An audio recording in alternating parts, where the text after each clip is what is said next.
every day I wake up, I feel like I don't understand why I don't have anything to eat, why I'm so starving. Like I don't understand why my mom not around me, why I had to live in the house that far away from the village, why nobody home, why I had nothing to eat at all. Like I remember I live with my younger brother who born in 1972. He just 1 year old younger than me and my great grandma.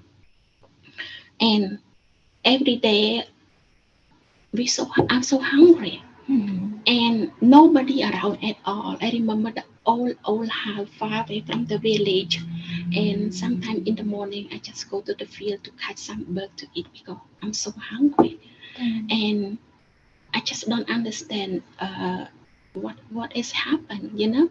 And during lunchtime they ring the bell, so I just sit down and wait for the hearing the bell. So I had to walk. I don't know, but it's a long time to go to the what they call cuisine. So when I'm right there, because I'm right too late, because I'm too tiny, I'm too little, I'm too hungry. Sometimes they already finished the lunch, whatever they call. Uh, Sometimes food is gone already. But my mom told me that I'm lucky because one lady who work in the cuisine, she always hiding food for me to eat. You know, sometimes when I'm right there too late, she has something for me. And sometimes my mom say, one time she come to visit me and she could not find me. I go inside the big pot to digging some leftover right over there, you know. And I learned like I don't remember that we had dream at all. Like everything's so dark. It's so dark. I cannot wait. Like every morning, I cannot wait that when I wake up, I have something to eat. You know, because you're just a young child, you don't understand why what happening, why what happening, why everybody like left and right is gone. When we moved to Kampong Spur, we survived because nobody killed. We still working on the field, and this we still work on the field. My mom still go to work, but she come back home and they have some food for us to eat. In the camp, like they had nothing for us to eat. Like we had nothing. We had to eat whatever we find, live, work, whatever we find. It's different. Yeah, it's when I when based on I don't remember like all those things. It's so dark, it's so difficult, but what I proud about myself, those things not affect me at all. Like for me, I'm the survivor. Those things happen, it's happened in the past. I'm not going to let those things affect my life at all. You know, it's not affect me. Like I don't know how I do it, but I'm doing it and did it, you know.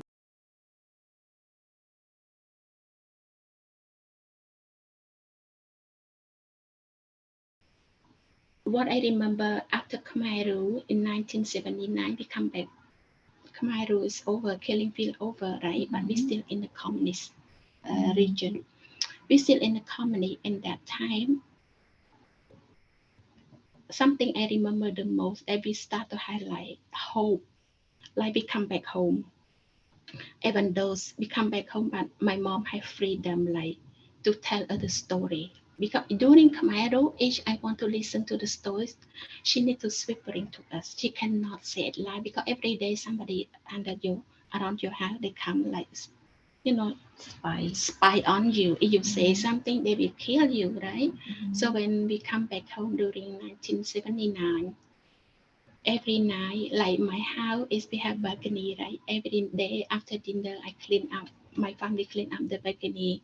We stay there. My neighborhood come there, and my mom told us a story every single day. Because during that time, we don't have movie, we don't have TV, we don't have electricity, we nothing yet.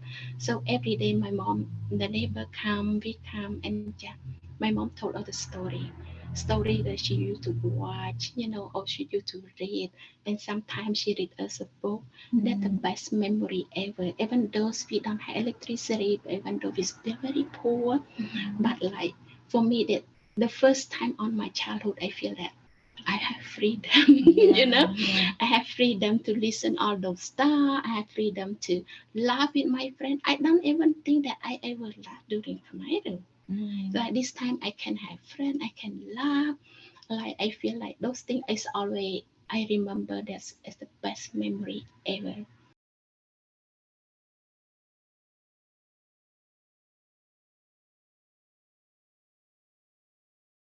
I remember a lot of stuff because they're very dramatic, such as going downstairs and having the Kamakahom, one of the generals, come downstairs with the jeep with my mom, and then she wasn't able to speak to save his life, and I remember like just crying, and my mom just she lost it, knowing that my father is gone, and a lot of other people, a lot of other men. So when when they're trying to capture all these educated men, like they would run into the forest, and a lot of it happens in all these small villages. The men in that village would run into the forest, hide out until it was safe, and then they would come back to their family. And my late father, he just got tired of it. I think it was his third attempt of running and hiding in the village because he was a military police officer taking care of our village during the time, protecting people, make sure, people aren't like, infiltrating, trying to rob people or take advantage of the people. Yeah. So he was in charge of that.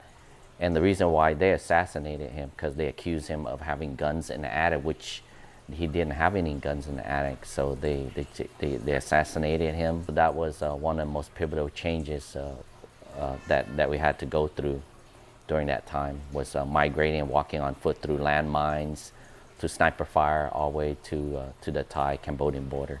As refugees coming to America, we didn't get the proper assimilation like other people as refugee, because it's still a learning process for the whole world, for the UN, trying to get people from a war-torn country that people forgot about. Because when the GI and the Vietnam War stopped, they didn't want anything to do with it. They were trying to deal with stuff here in the U.S. and around the world. So the first place that is the mecca of all the early days of Cambodian Americans being here in Long Beach was there was a Thai store on Cherry and 10th Street right there. And people would, after the temple, after church, we would go there to get our products, such as slakre, all the different herbs. So there was one of the earliest place that we all came together. We would see each other, and that's where we shopped. It's a small, small little space. So there's a lot of history that I know, how a lot of the commerce, a lot of business, how it got started, and how it got started. So they didn't have a lot of money, capital to start off. So what they would do, they would borrow each other money with interest and stuff. And in Khmer, it's called tong tin.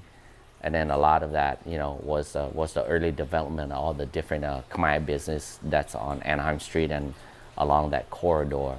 Right. And then, as time went on, like it was bustling, it was busy. There was Sang Hang Market, and then there was so many grocery stores that people outside of Long Beach, they could come every weekend, and all the noodle shops were full. The Hot Hang #1, the Hot Hang #2.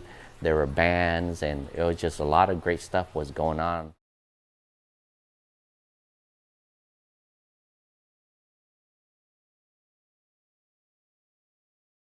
My father, he shared some stories with me when we first came to America, 1985, late 1985 in the fall. And then after we were here for a couple of months, the New Year came, right? So it was December 31st, 1985. So it was New Year's Eve, actually. And right at midnight, it was the new year, January 1st, 1986. And there was a lot of, we like to shoot guns into the air. That's the American way to celebrate a new year. And my dad thought we were going to war or something. He threw us all under the bed. He was hollering and screaming. All the gunshots took him back, basically a little PTSD for him. He thought there was a war zone outside, hearing all the gunshots, so he was scared for his life. So he threw me and my younger sister under the bed. got everybody down on the ground. And, you know, it was a scary moment for him, but only to find out that the next day that, hey, that's how Americans celebrate New Year. I was chased one day by a gangster. He was a Latino gangster. He pulled up to our neighborhood on a bike, and he looked right at me. There was a bunch of friends with me, and he looked at me and he said, "Hey, you stole my bike." I looked at him. I said, "No, I didn't steal your bike." And he goes, "Yes, you did." So he got off of his bike, and he came like running at me. I was scared for my life. I just took off. I sprinted to the back of the complex, the building where I was at. Mm-hmm. And my cousin lived back there at the time. So I ran back there, and luckily his door was unlocked.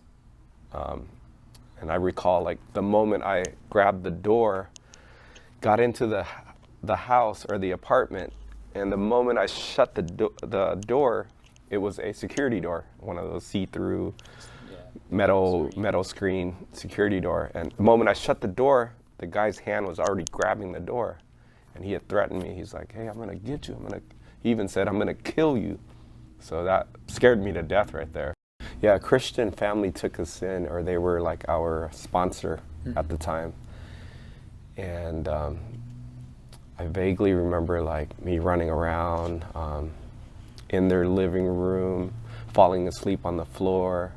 Growing up, I mean, not fully understanding what went on in the past, and then slowly like hearing about it and learning the my parents' journey, you know, through their stories with the genocide. Throughout my 20s, I just had a love for our people, you know, being that we weren't as populated as you know, as other groups of ethnic backgrounds here in America. Mm-hmm. We were like the minorities of the minorities.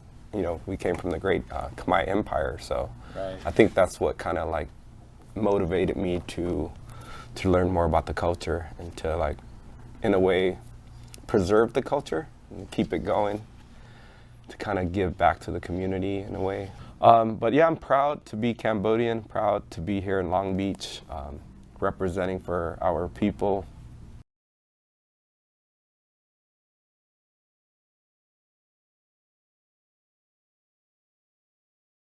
First sign of a golden opportunity. I mean, where do you get the opportunity?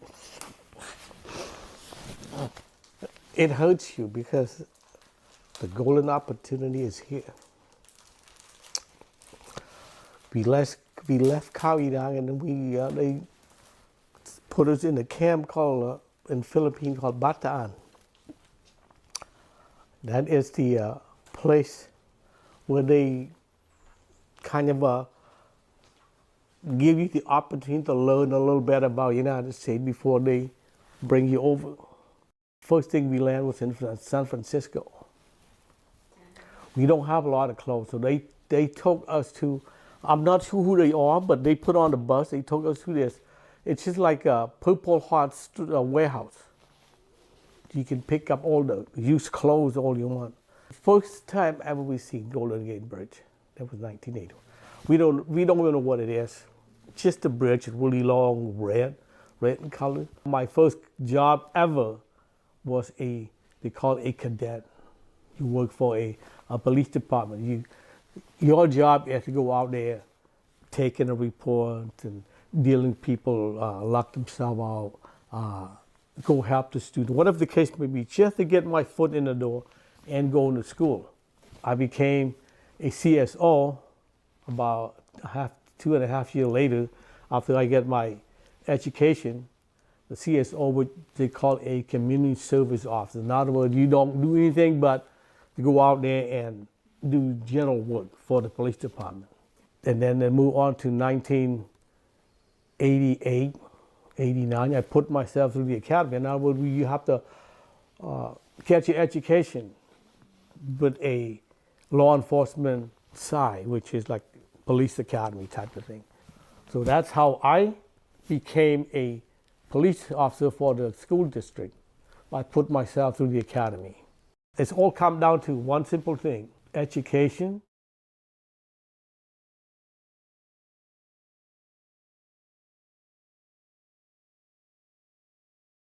So they got here early, and they had the time to get established. Second, and probably even more important than the first, they were educated in India, and so they spoke English. I have very early memories of going to sleep at night and then waking up, and then there'd be a family in the house. And I don't know who they were. And they, all looked a little, disheveled, a little scared, and then by the time I came home from school, they'd be gone. And then go to sleep, and the next day there'd be another family. And by the time I came home, they were gone. And what was happening was my parents were sponsoring people, right? And so there was this, I called it, in hindsight, I called it our own little underground railroad.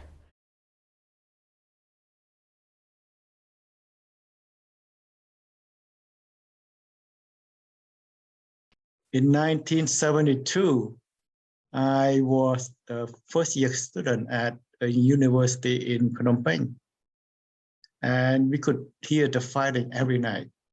So my dad told me, "You have to get out of here because we are going to lose the war."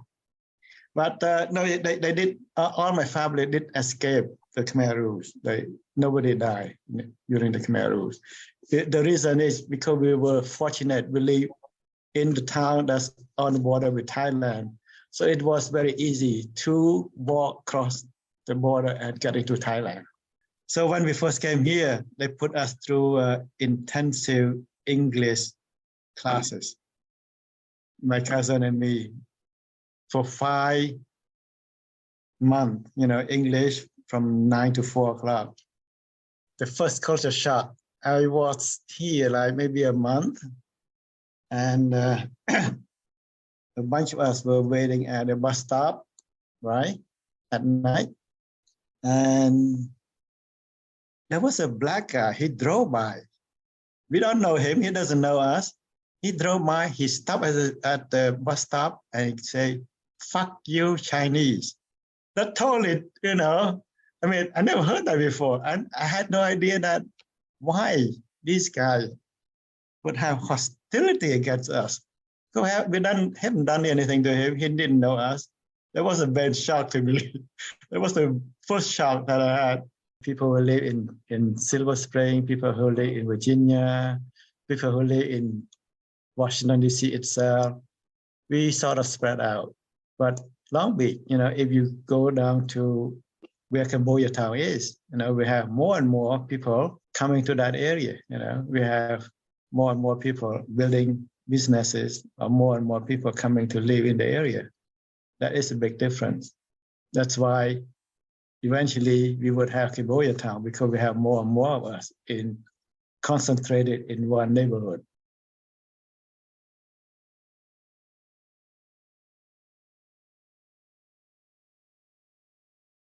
I would like to pay respect to my parents, that I love them dearly.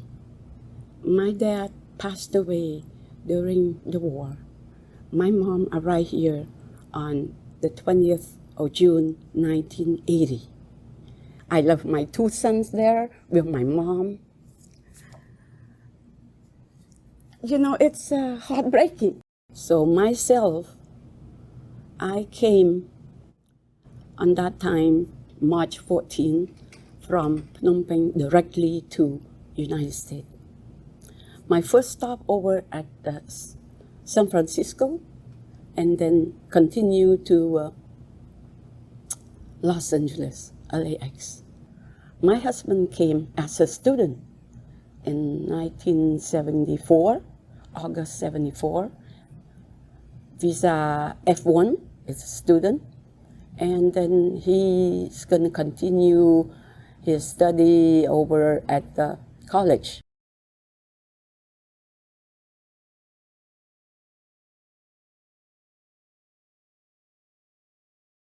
little thing, pass on the Venture's donut.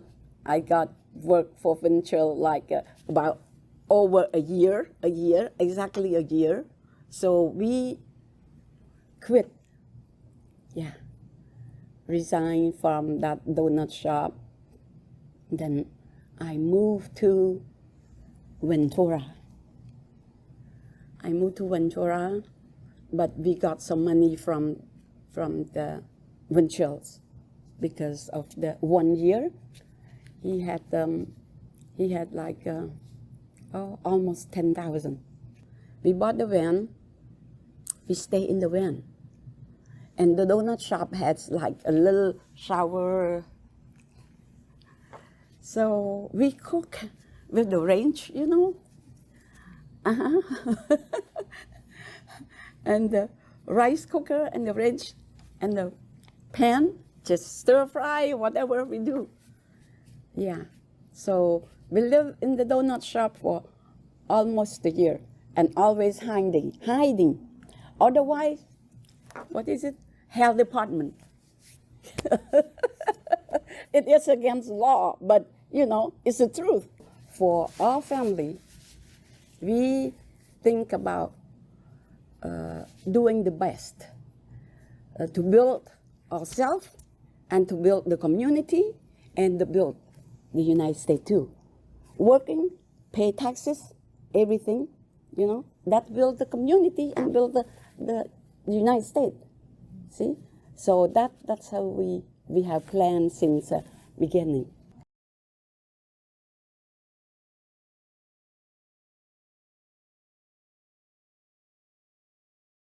Those kinds of stories are things that are always difficult for, I think, a lot of parents to recall and talk about. And so I feel like I was really lucky that, my mom did talk to me about her time there. And I think it really helped that I was a very curious child.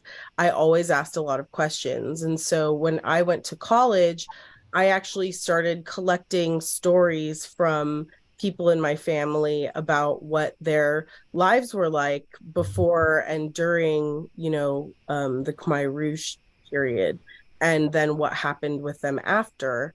And so it was through that I got to learn a lot. I just think that it's really important to highlight that every Cambodian American, Cambodian refugee story is different. The biggest things that we can take away from all of this is to show how community support has had to come together where systemic oppression has basically barred, most people of color in this country from success. The country doesn't do things for the people do things for the people. It just became really clear while I was in the Cambodian classical dance space that I didn't look the same as everybody else, and my body was different than everybody else. And at first everyone thought I was so cute. Look at that little girl, she's doing Cambodian classical dance and just doing bopaloke, you know what I mean? I got older, people weren't asking questions in a kind way. It wasn't oh, we just want to know, how does this, they would call me Mexican or different ethnic backgrounds, right? They were why is this Mexican girl on stage? Or why is this American girl on stage? And it wasn't a kind curiosity anymore. It was really pointed and kind of mean.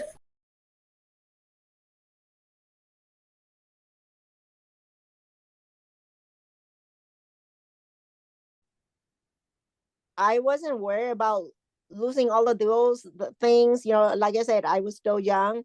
But for me, the worry is that where are we going? Where are we going to live? That kind of thing. When they chase us out to live in the woods. My mom and dad want us to have a better future. So that's when they all decide to move and live in Thai camp. And that's how we came to the U.S. I was so hard for where I became. So I graduated with Long Beach City College for a nursing degree, with my nursing degree. And I graduated from there, and then we moved to Washington. So I worked so hard for it also to where I became. And now I work um, at the for CVS pharmacy. I don't, even though I graduated my nursing degree, I work a few years with a nursing degree. Then I decided to go to the management uh, in the healthcare. What does it mean to me, Cambodian American? We are part of, because we're mixed. You know, I can speak Laos, I can speak Thai, I can speak Khmer, and also, you know, the English and things like that. I'm proud of myself. Three of my kids, they're still, because I don't want them to forget about our tradition, our culture.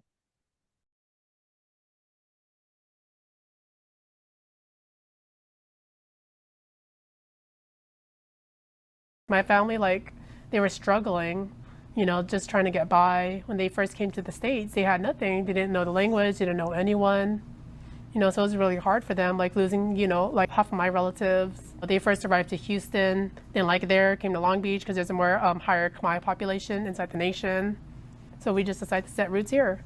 When I went to school, like just seeing, like, because Polly would always host the intercultural fair every year, like seeing other cultures get together and form like a whole rally and stuff like that with like dances and food.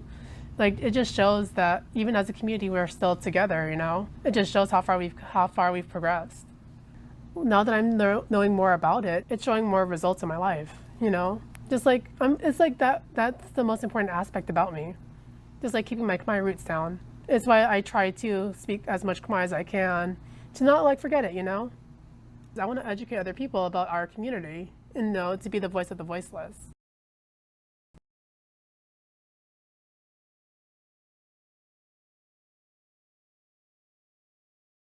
When we finally got to Long Beach, it was fun hanging out with the kids. We would always get ice cream and stuff like that. Being a kid was fun. Like, it was great. It wasn't until I went to school in middle school, like, cause I always grew up. You know, we lived close to the gang violence on Walnut. Went to school. You know, I did notice like pictures of, you know, young men that were killed in drive-bys, but I was so young that I didn't understand that. You know, it wasn't until I got older that I knew that was drive-by. For me, young as a person, like, we knew there was violence in the community, but we didn't know like where it was actually happened. Even when it happened, it didn't hit me until middle school. Because in middle school, I went to a school called Franklin Middle School, which is known to have a lot of Latinos that are from Eastside Longos, and they would have problems with Cambodians. Because I remember growing up, there's always this talk amongst the Cambodians where it's like, hey, supposedly the Eastside Longos are waiting outside and they're ready to jump us. Because there's usually fights that happens at Hamburger Dams on 7th and Orange, and there's usually a lot of Cambodians and Mexicans fighting each other.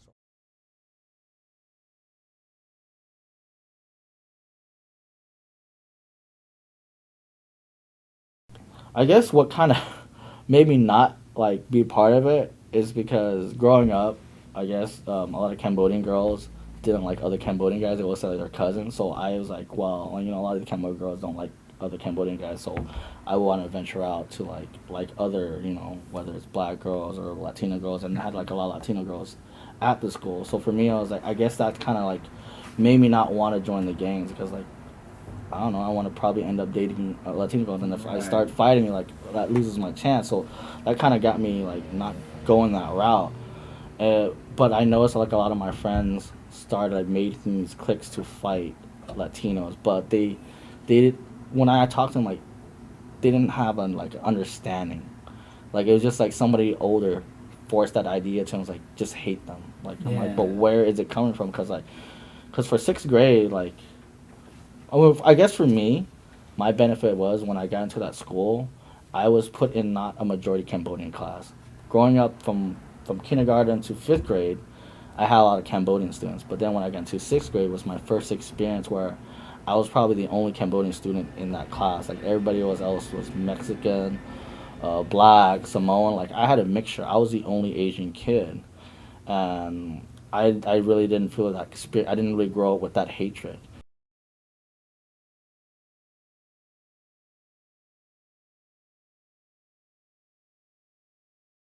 Coming out Khmer, that's coming out Khmer with a Q. But it's just sharing stories. I created this platform for people to share stories of their coming out in all different stages of their life, whether it be in high school, whether it be you're out at work, but you're not out at home, or vice versa. I think to continue to hear these stories of Cambodian Americans, first generation, 1.5, 2.0, 3.0, however many generation it goes, the more stories you have in this book, in this journal that we have, the more people we can relate to. And I think as Cambodians and Cambodian Americans, being quiet was what made it so hard for my parents, keeping to themselves and not sharing their stories. That's what I want for myself and for my siblings and for the generation after us, is to not be quiet and to continue to share and open. All experiences are valuable and they need to be heard. That's one thing I love about Cambodian town, is that everywhere you go, everybody's a Ming or a Boo, and we're all just trying to sustain and keep our city growing. And I think we've done a pretty incredible job, considering we've been here for 40 something years. I know there are a lot of other things and a lot of other additions that we can add, but we also have to look back and think about all the things we have done and accomplished. I think that's a great way to continue to build, like ECC says, honor the past, build the future. I think about that a lot.